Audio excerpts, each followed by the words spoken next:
आसमान नीला क्यों होता है और जब आप पूरे दिन सूर्य सफेद देखते हैं तो फिर सूर्य उदय और सूर्य अस्त के समय लाल क्यों हो जाता है? भूमि का जल गर्मी में ठंडा और ठंडियों में गर्म क्यों होता है? और क्या आप यकीन करेंगे यदि मैं आपसे कहूँ कि ऑक्सीजन पेड़ बनाते ही नहीं है? तो आज आप प्रकृति से जुड़े कुछ ऐसे फैक्ट जानने वाले हैं जिसे आज से पहले आप कभी सुने नहीं है। नंबर 20, फिजिक्स की माने तो एक गोरा रंग का दिखने वाला व्यक्ति गोरा नहीं होता और काले रंग का दिखने वाला व्यक्ति काला नहीं होता, बल्कि ये हमारी आंखों का बहुत बड़ा इल्यूजन है, यानी कि भ्रम होता है। हमें दुनिया की कोई भी वस्तु प्रकाश की वजह से दिखाई देता है और किसी वस्तु का वास्तविक रंग हमें केवल सफेद प्रकाश में ही दिखाई पड़ता है। जब सफेद प्रकाश किसी वस्तु पर पड़ता है तो वो वस्तु अपने गुण के अनुसार सभी रंगों को सौंख लेती है और जो रंग उसे पसंद नहीं आता उसे वो बाहर फेंक देती है। उदाहरण के लिए यदि आप एक लाल टमाटर ले और उस पर सफेद प्रकाश को डाले तो वो सफेद प्रकाश के सभी रंगों को चुरा लेती है सिवाय लाल रंग के। अब क्योंकि टमाटर केवल लाल रंग को बाहर फेंक रहा है इसलिए वो हमें लाल दिखेगा, जबकि वो लाल रंग के अलावा बाकी सभी रंगों का है। यदि किसी टमाटर को किसी ऐसे प्रकाश पे ले जाए जहाँ पर लाल रंग मौजूद ही ना हो तो ये कुछ भी बाहर नहीं फेंकेगा और हमें काला दिखाई दे। नंबर 19, क्या आप जानते हैं कि हवा कभी चलते समय आवाज नहीं करता है, बल्कि उसके रास्ते में जब भी कोई वस्तु आ जाता है तो उसे वो टकरा जाता है और वो आवाज उस वस्तु की टकराने की होती है, ना कि वायु की चलने की।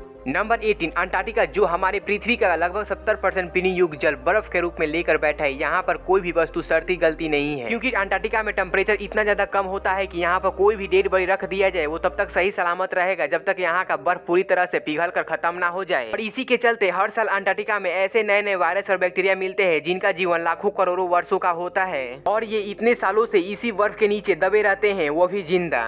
नंबर 17, आपने मांसाहारी इंसान और मांसाहारी जानवरों के बारे में सुना ही होगा, लेकिन क्या आप जानते हैं कि इस प्रकृति में कुछ ऐसे पौधे मौजूद हैं जो कि मांस खाते हैं? वेनस फ्लाईट्रेप नाम का एक पौधा होता है जिसके पत्ते दो भाग में बटे होते हैं। इन दोनों पत्तियों के बीच उभार होता है जिस पर कोई भी कीट बैठता है तो वो उस पत्तियों के दरवाजे की कब्जे की तरफ बंद हो जाती है और ये तब तक बंद रहता है जब तक पूरी तरह से ये सर गल नहीं जाते और इसमें मौजूद नाइट्रोजन को वेनस फ्लाईट्रेप अवशोषित नहीं कर लेता। मांसाहारी पौधे का खोज सबसे पहले 1875 ईस्वी में चार्ल्स डार्विन ने किया। आज पूरे दुनिया में लगभग 900 से ज्यादा कीड़े खाने वाले पौधे की प्रजातियां उपस्थित हैं। नंबर 16, एक नॉर्मल पत्थर को पानी में फेंका जाता है तो वो डूब जाता है, लेकिन अभी आप अपनी स्क्रीन पर जिस पत्थर को देख रहे हैं इसे पानी में फेंकने के बाद वो पानी के सरफेस पर आकर तैरने लगता है। इसका नाम प्यूमिक स्टोन है, जो ज्वालामुखी की भयंकर विस्फोट के बाद उसके लावा से बनता है। एक नॉर्मल पत्थर के अंदर काफी ज्यादा डेंस होता है, लेकिन एक प्यूमिक पत्थर के अंदर काफी ज्यादा छिद्र होती है जिसकी वजह से उसकी डेंसिटी काफी ज्यादा कम होती है। इसी के चलते प्यूमिक स्टोन को पानी में फेंका जाता है तो वो डूबने की वजह पानी में तैरने लगता है।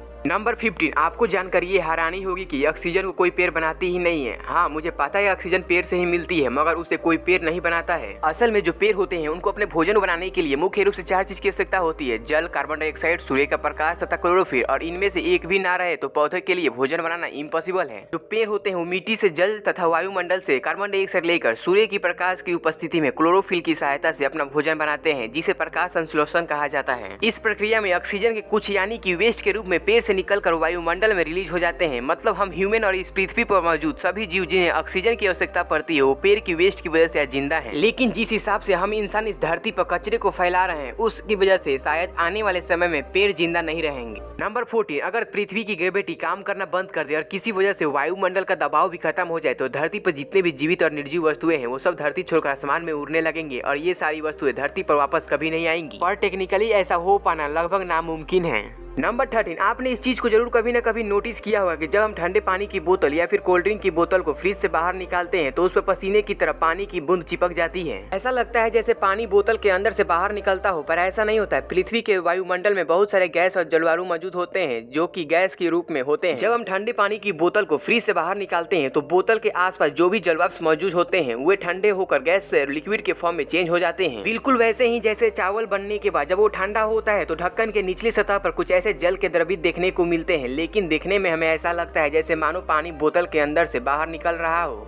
नंबर 12, जो बर्फ होता है वो पानी के ऊपर तैरते रहता है, लेकिन वो भी तो पानी का ही बना रहता है, फिर भी वो डूबता क्यों नहीं है? इसके पीछे का रीजन जो है वो सिंपल सा है। पानी ठंडा होकर बर्फ बनता है तो उसका द्रव्यमान तो वही रहता है, लेकिन आयतन बढ़ जाता है और आयतन बढ़ने के चलते बर्फ का घनत्व पानी के घनत्व से ज्यादा हो जाता है और इसी कारण बर्फ पानी से बने होने के बावजूद भी पानी में नहीं डूबता है। नंबर 11, आपने इंद्रधनुष को बरसात के मौसम के अलावा बाकी के किसी मौसम में नहीं देखा होगा, क्योंकि इंद्रधनुष बरसात के मौसम में ही बनता है जब बारिश के बादल और सूर्य एक दूसरे के आमने सामने सामने होते हैं तब सूर्य से निकलने वाली सफेद प्रकाश की किरणें बारिश में के बादल में मौजूद पानी के सूक्ष्म कणों पर पड़ता है। पानी के ये सूक्ष्म कण एक प्रिज्म की भांति कार्य करते हैं और सफेद प्रकाश को अपवर्तित कर 7 रंगों में बदल देते हैं, जिसे हम विक्षेपण कहते हैं और इसी के चलते इंद्रधनुष बनता है। हमें धरती से इंद्रधनुष इस प्रकार आधा दिखाई पड़ता है, पर इसी इंद्रधनुष को अगर हम आसमान से देखेंगे तो ये हमें एक रिंग की तरह दिखाई देगा। नंबर 10, गर्मियों के दिनों में जब हम भूमिगत जल को नलकूप या फिर हैंडपंप के द्वारा बाहर निकालते हैं तो वो ठंडा होता है, लेकिन इसी अंडरग्राउंड वाटर को जब हम ठंडियों के दिनों में बाहर निकालते हैं तो वो हल्का गर्म होता है। पर ऐसा होता क्यों है? कुछ लोगों को लगता है कि ये भगवान का करिश्मा है, पर ऐसा कुछ नहीं है। इसके पीछे का साइंटिफिक रीजन कुछ और ही है। यदि बात करें अंडरग्राउंड वाटर टेम्परेचर की तो ये 20 से 25 डिग्री सेल्सियस के बीच होता है, जो कि अलग अलग ज्योग्राफिकल के हिसाब से अलग अलग होता है। लेकिन गर्मियों के दिनों में हमारे इन्वायरमेंट का टेम्परेचर 40 डिग्री सेल्सियस से भी अधिक हो जाता है, जो कि अंडरग्राउंड वाटर के टेम्परेचर से अधिक है। वहीं ठंडियों में हमारा इन्वायरमेंट का टेम्परेचर 15 डिग्री सेल्सियस से कम हो जाता है, जो कि अंडरग्राउंड वाटर की टेम्परेचर से कम है। अब गर्मियों के दिनों में हमारा शरीर अधिक टेम्परेचर वाले वातावरण वाले टेम्परेचर में रहता है, इसलिए जब हम कम टेम्परेचर वाले भूमिगत जल को टच करते हैं तो हमें ठंडा लगता है। यही सेम चीज हमारे साथ सर्दियों के दिनों में भी होता है। जब हमारा शरीर कम टेम्परेचर वाले वातावरण वाले टेम्परेचर में रहता है तब भूमिगत जल का तापमान अधिक होने की वजह से हमें गर्म लगने लगता है। नंबर 9, जब कोई बारिश होता है तब उसका पानी नॉर्मल सा होता है, मतलब उसका कोई कलर नहीं होता है। लेकिन 5 जुलाई 2001 को केरल में दोपहर के समय अचानक बारिश होने लगी। लेकिन बारिश होना कोई बड़ी बात नहीं है, बल्कि बारिश के समय बादलों से जो पानी गिर रहा था उसका कलर खून की तरह लाल था। साइंटिस्टों ने इसके पीछे की रीजन जानने की बहुत कोशिश की, पर उस वक्त टेक्नोलॉजी इतना ज्यादा विकसित नहीं हुआ था, इसलिए उन्हें कुछ भी पता नहीं चल पाया। लेकिन 2012 में साइंटिस्टों को ये पता चला कि जो बारिश का पानी लाल दिख रहा था उसके पीछे का कारण एक सवाल था, लेकिन ये सवाल बादलों में कहां से आया इसका पता आज तक नहीं चल पाया है। नंबर 8, यदि आपने जेम्स कैमरॉन की फेमस मूवी अवतार देखी होगी तो आपने ध्यान दिया होगा कि उसमें कुछ पौधे दिखाए जाते हैं जो रात के समय चमकते हैं। ये तो हो गई फिल्म की बात, लेकिन क्या आप जानते हैं कि इंडिया के वेस्ट घाट में गोवा और महाराष्ट्र के बीच ग्लो इन द डार्क नाम का एक फॉरेस्ट है, जिसमें माइसिनिया नाम के एक प्रकार के मशरूम पाए जाते हैं जो जून और अक्टूबर के महीना में रात के समय ग्लो करते हैं, जिन्हें देखने पर ऐसा लगता है जैसे मानो पूरा जंगल चमक रहा हो। इस प्रक्रिया को बायोल्यूमिनेसेंस कहा जाता है।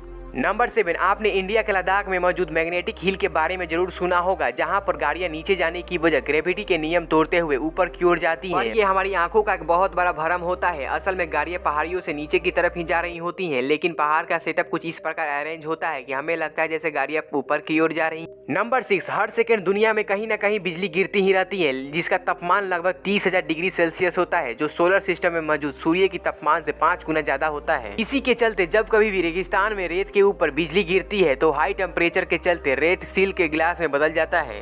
नंबर 5, हीरा प्रकृति में मौजूद सबसे कठोर पदार्थ के साथ साथ दुनिया का सबसे कीमती पत्थर भी है, क्योंकि इसे बनने में लाखों करोड़ वर्षों का समय लग जाता है। जब पृथ्वी के अंदर लगभग 4 किलोमीटर की गहराई में कार्बन लाल तप्त हो जाता है और पृथ्वी के अंदर अचानक होने वाली हलचल के कारण जब लावा के रूप में सतह पर आकर ठंडा हो जाता है तो हीरा का निर्माण होता है। नंबर 4, जब हम किसी ज्वलनशील पदार्थ को ऑक्सीजन की उपस्थिति में जलाते हैं तो वो हमें जलने के फलस्वरूप कार्बन डाइऑक्साइड रिलीज करता है। लेकिन यदि हम ऑक्सीजन की उपस्थिति में हाइड्रोजन को जलाएं तो वो हमें शुद्ध डाई हाइड्रोजन ऑक्साइड यानी कि जल प्राप्त होगा। नंबर 3, ऑक्टोपस इस प्राकृतिक में मौजूद सबसे विचित्र जीवों में से एक है। इसका ब्लड नीला होता है क्योंकि इसके शरीर में पाए जाने वाला होमोसाइनिन, जो कि शरीर के विभिन्न अंगों में ऑक्सीजन को ले जाता है, इसमें आयरन की वजह कॉपर होता है। और इतना ही नहीं, ऑक्टोपस के पास 3 दिल, 8 भुजा और 9 दिमाग होता है। नंबर 2, इजराइल और जॉर्डन के बीच मौजूद इस झील को डेड सी कहा जाता है। हालांकि एक लेक है, लेकिन इसे डेड सी इसलिए कहा जाता है क्योंकि यहाँ पर पानी में एक भी जिंदा जीव मौजूद नहीं है, जिसका कारण है यहाँ का खारा पानी। यहाँ का पानी समुद्र का पानी से 10 गुना ज्यादा साल्टी है। ज्यादा साल्टी होने के चलते यहाँ का पानी का डेंसिटी काफी ज्यादा है, इतना ज्यादा है कि यहाँ पर कोई इंसान तैरना भी नहीं जानता होगा, वो भी नहीं डूबेगा।